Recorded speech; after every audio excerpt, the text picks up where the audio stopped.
Hello दोस्तों, नमस्कार। आप सभी का हमारे यूट्यूब चैनल पर स्वागत है। तो हमारे यूट्यूब चैनल पर क्लास 12 की बायोलॉजी चल रही थी। हम लोग क्लास 12 बायोलॉजी का पूरा 7वां चैप्टर होता है विकास, यानी कि इवोल्यूशन चैप्टर को पढ़ रहे थे। इस चैप्टर में अभी तक हम लोगों ने कह सकते हैं लेक्चर नंबर 4 तक देख लिया था। आज का वीडियो आपका लेक्चर नंबर 5 होने वाला है, जो कि बहुत ही इंपॉर्टेंट रहने वाला है, क्योंकि इस वीडियो में बात करने वाले हैं जैव विकास के सिद्धांत के ऊपर, जो कि हम लोग इसमें इससे पहले का जो लेक्चर था उसमें मैंने लैमार्कवाद के बारे में पूरा आपको डिटेल में बता दिया था। और लैमार्कवाद जो कि आपका होता है उपार्जित लक्षणों का वंशागति सिद्धांत भी इसको हम लोग बोलते हैं, ये मैंने आपको पिछली वीडियो में अच्छे तरीके से समझा दिया था। अब हम लोग यहाँ पढ़ने वाले इस वीडियो में लेक्चर नंबर 5 में डार्विनवाद के बारे में, ये भी बहुत ही महत्वपूर्ण होता है और साथ ही में आपके लिए कह सकते हैं आप लोग की दीर्घ उत्तरीय प्रश्न में क्वेश्चन आपके बोर्ड एग्जाम में आता है। तो चलिए समझते हैं डार्विनवाद के बारे में आज की इस वीडियो में। तो वीडियो में आगे बढ़ने से पहले मैं आपको बताना चाहता हूँ कि यदि आप लोग टॉपर ग्रुप ज्वाइन करना चाहते हैं 2025 की बोर्ड परीक्षा के लिए, तो आप लोग ज्वाइन कर सकते हैं। इसका प्राइस 499 रखा गया है, जिसमें आपको नोट्स और इम्पोर्टेंट क्वेश्चन आंसर दिए जाते हैं फिजिक्स केमिस्ट्री बायोलॉजी के। नंबर हमारा होता है 9793440081। इस नंबर पर आपको व्हाट्सएप मैसेज करना है। जिसको भी टॉपर ग्रुप चाहिए वो सभी लोग इस नंबर पर व्हाट्सएप मैसेज करके जानकारी प्राप्त कर सकते हैं और साथ ही में टॉपर ग्रुप को ज्वाइन कर सकते हैं। तो चलो अब हम लोग अपने वीडियो की बात कर लेते हैं, और जो टॉपिक हम लोग पढ़ने वाले हैं आज की इस वीडियो में, यानी कि लैमार्कवाद के बारे में पहले ही पढ़ चुके हैं। अब हम लोग पढ़ने वाले हैं डार्विनवाद के बारे में।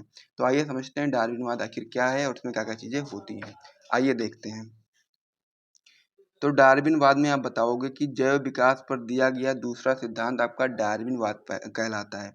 तो पहला सिद्धांत कौन सा था? लैमार्कवाद था। और वहीं पर जैव विकास पर दिया गया जो दूसरा सिद्धांत है वो आपका डार्विनवाद कहलाता है। इसके मुख्य बिंदु कौन कौन से हैं, आइए इसको भी समझ लेते हैं। सबसे पहला जो इसमें मुख्य बिंदु आपका होता है अतिजनन। तो अतिजनन क्या होता है, आइए इसके बारे में समझते हैं। तो इसमें आप बताओगे अपने अस्तित्व को बनाए रखने के लिए प्रत्येक जाति संतान की उत्पत्ति करती है, जिससे पीढ़ी दर पीढ़ी उनका अस्तित्व बना रहता है। ठीक है, ये चीज आपको ऊपर समझना है कि अति जनन में आप लोग सबसे पहले क्या बताओगे कि जो प्रत्येक जाति होता है, या फिर बोल सकते हो कि अपने अस्तित्व को बनाए रखने के लिए प्रत्येक जाति संतान की उत्पत्ति करते हैं, जिससे उनकी पीढ़ी दर पीढ़ी जो उनका अस्तित्व होता है वो बना रहता है और उनकी जनसंख्या में वृद्धि होती है। आगे आप बताएंगे इसमें कि पर्ल ऑयस्टर की एक मादा एक बार में 10 लाख अंडे देती है। तो इसको हम लोग क्या बोलते हैं? इसको हम बोलते हैं अतिजनन। यानी कि एक बार में जब बहुत सारी संतानें होती हैं तो इसको हम लोग अतिजनन बोलते हैं। और पर्ल ऑयस्टर एक उदाहरण आप लोग देख सकते हो कि पर्ल ऑयस्टर की जो एक मादा होती है वो एक बार में 10 लाख अंडे देती है। तो ये बहुत ही इंपॉर्टेंट आपका ये पॉइंट होता है। तो इसके आप लोग नोट कर लीजिए अतिजनन के ऊपर। तो डार्विनवाद में जो आपका सबसे पहला मुख्य बिंदु था वो आपका था अतिजनन। अब हम लोग इसमें आगे समझते हैं जो दूसरा मुख्य बिंदु उसके बारे में। दूसरा इसमें आपका जो मुख्य बिंदु है वो आपका है अस्तित्व के लिए संघर्ष। अस्तित्व को अपने कह सकते हैं जीवन को बताने के लिए या अपनी पीढ़ी को बचाने के लिए जो संघर्ष किया जाता है उसको हम लोग बोलते हैं अस्तित्व के लिए संघर्ष। इसमें बताएंगे कि प्रत्येक प्राणी जो आपका होता है वो अपने अस्तित्व के लिए संघर्ष करता है, और यह संघर्ष आपका भोजन, आवास, साथी, जन आदि के लिए होता है। तो कौन कौन से संघर्ष होते हैं, तो आपको यहाँ पर मैं एक बार फिर से रिपीट करता हूँ कि जो प्रत्येक प्राणी होता है अपने अस्तित्व के लिए संघर्ष करता है, और यह संघर्ष आपका भोजन के लिए हो सकता है, आवास के लिए हो सकता है, या फिर साथी के लिए हो सकता है, फिर जनन आदि के लिए हो सकता है। अब यह संघर्ष जो आपका होता है ये भी आपका 3 प्रकार का होता है। कौन कौन से प्रकार होते हैं संघर्ष के, तो इसमें आप बताएंगे कि अस्तित्व के लिए संघर्ष के आपके यहाँ पर 3 प्रकार होते हैं। सबसे पहला होता है आपका अंतःजातीय संघर्ष। तो अंतःजातीय संघर्ष क्या होता है इसके बारे में समझेंगे। दूसरा आपका इसमें होता है अंतर्जातीय संघर्ष, और तीसरा आपका होता है वातावरणीय संघर्ष। तीनों के बारे में हम लोग डिटेल में समझने वाले हैं, अस्तित्व के संघर्ष के तीनों पॉइंट के बारे में। तो सबसे पहला क्या था इसमें, आपका पहला था अंतर्जातीय संघर्ष।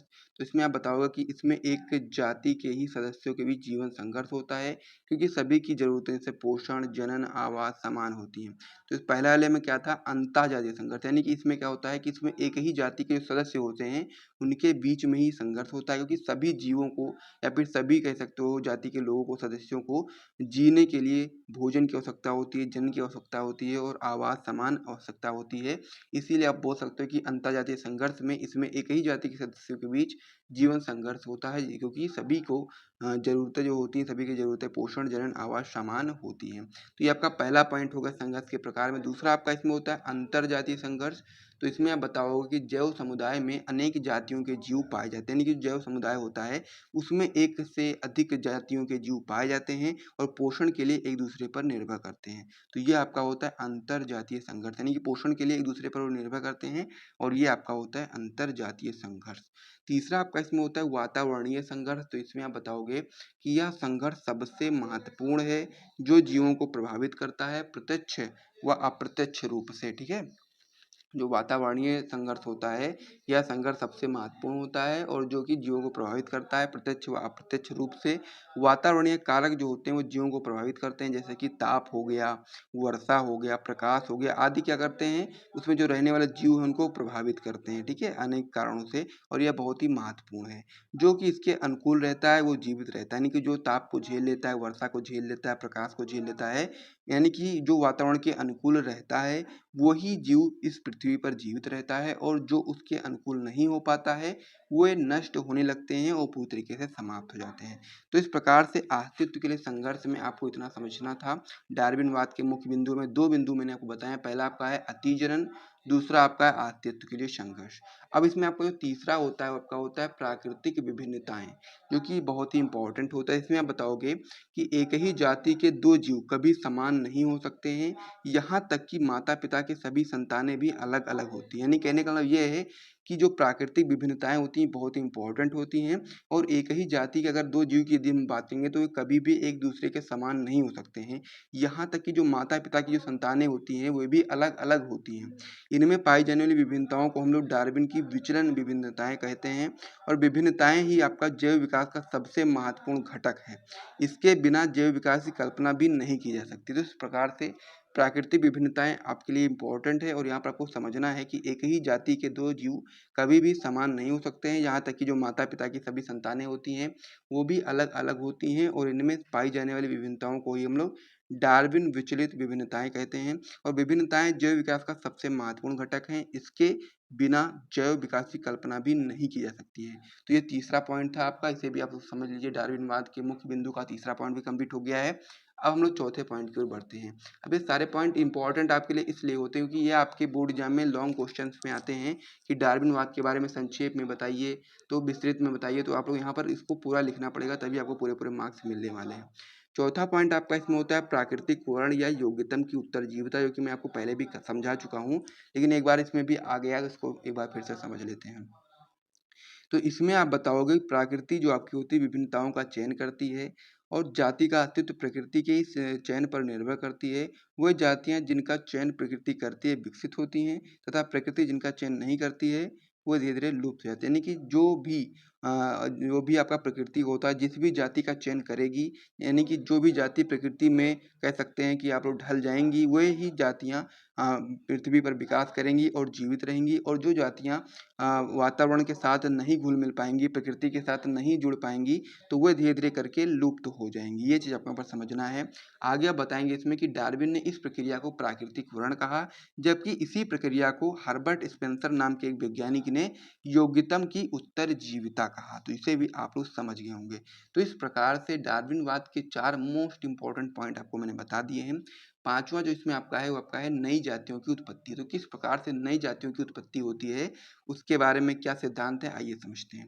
तो इसमें आप बताओगे कि जो जीव योग्य होते हैं उनमें उपयोगी विभिन्नताएं वंशागत होती रहती हैं, यानी कि जो जीव योग्य होते हैं उनमें उपयोगी विभिन्नताएं वंशागत होती रहती हैं, और हजारों वर्ष बाद भी ये विभिन्नताएं एक साथ मिलकर एक नई जाति का कह सकते हैं आप लोग विकास करती हैं, और ये चक्र लगातार चलता रहता है। और यही आपकी नई जातियों की विकास की एक कह सकते हैं रूपरेखा होती है कि जो जीव योग्य होंगे उनमें ही उपयोगी विभिन्नताएं वंशागत होती रहेंगी, और हजारों वर्षों बाद भी ये विभिन्नताएं एक साथ मिल करके एक नई जाति का विकास करती रहेंगी।